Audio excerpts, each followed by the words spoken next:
recording this on Monday, 11th of October. Yesterday was the 10th of October, and it is marked and celebrated as the World Mental Health Day. This has been celebrated and acknowledged as the World Mental Health Day since 1992 by over 150 countries. And it's not so much to raise awareness of mental health, but it is just my general thoughts of issues of anxiety and all the difficulties that we have been facing recently, and the inequality it has actually, all these issues have raised in our society. That I want to briefly look at today. And the reason for that is actually just something fairly small stirred me the other day as I was walking down the road. I was walking down the road and I saw a little boy of about 4 years old coming out of a building, very angry, just walking really fast. And then his dad and another boy came out of the same house, and the dad just slammed the door shut, almost running out of this little boy, and another boy of about 11 was following him, absolutely sobbing his eyes out, just shaking and sobbing his eyes out, so upset. And I have no idea. I mean, I assume that these two boys were brothers and the man was their father. And I just have no idea what the family situation is and why they were upset and what has been going on. But I suddenly thought, these young boys could be in a continuous kind of difficult family situation. They could be in an abusive family, or it could have been just a small dispute on that day. But they were obviously very upset, and I don't know if they're coming from a situation of violence or what it was, but I suddenly really felt for them, and it made me think what those two boys would become after a difficult childhood journey. If it's a ongoing situation, it would obviously affect them as they grow up. And I have no idea. It might be a lovely family, but everything that we actually live through makes who we are at the end. And difficulties often do help us become who we are and actually teach us more than the easier kind of encounters in our lives.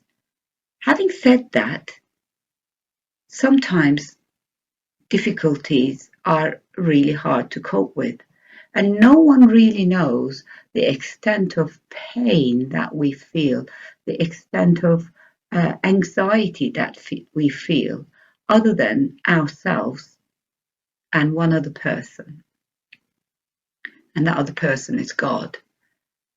Because we could go to counselors, we could go to doctors, or we could go to even family members who might sympathize with us, but they really will never ever know the depth of all our feelings that actually just belong to us. And no one will ever know what these boys were going through. And no one will ever know how that will affect them in the future. But thinking about those, I thought, this season of COVID has really affected most of us in many different ways. And I checked on Mind website to kind of read through the reasons that contribute to mental illness. And the things that were recorded were childhood abuse, trauma, neglect, social isolation and loneliness, experience of discrimination, social disadvantage like poverty, debt, homelessness, living in difficult circumstances, poor housing, bereavement, long-term stress, long-term physical health conditions that we need to live with sometimes, unemployment and loss of job, being a long-term carer for someone we love, drug and alcohol abuse, domestic violence, bullying, trauma, which could be family trauma, but it could also be living in a war zone or fighting in a war zone, or crime trauma coming from crime, and finally physical and obviously neurological causes like a head injury or epilepsy or other physical causes. And interestingly, of course, many of these causes have been magnified through the pandemic, and we find ourselves more uncertain about the future, more scared of what might come. Many of us have lost jobs. Many of us are poorer than we were before. Many of us have lost loved ones. We have been ill. And we have been very, very lonely.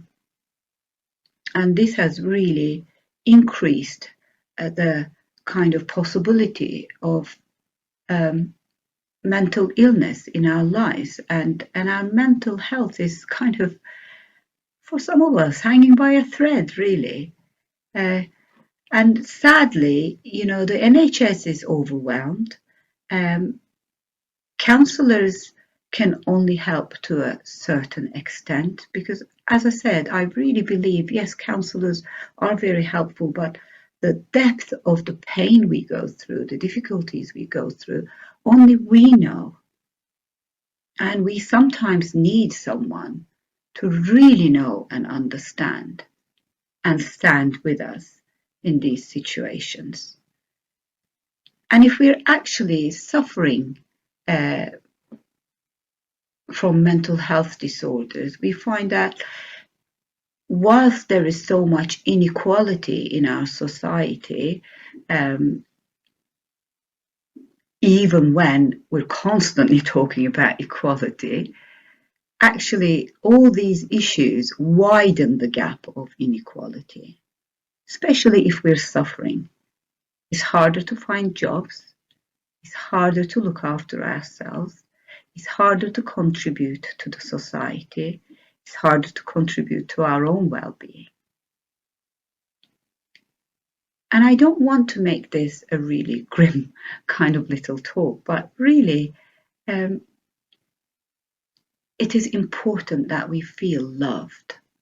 It is important that we know that there is one person who really cares for us. And I have a tiny little granddaughter, and she was crying a lot the other day, and she was on my lap. So I'm a terrible singer, but I started singing her a little song. And as soon as I started singing this particular song, she stopped crying. Later on, she was crying again. And again, I started singing this song and she stopped crying. And the one person who cares for us is God, who has created the heaven and earth and created us.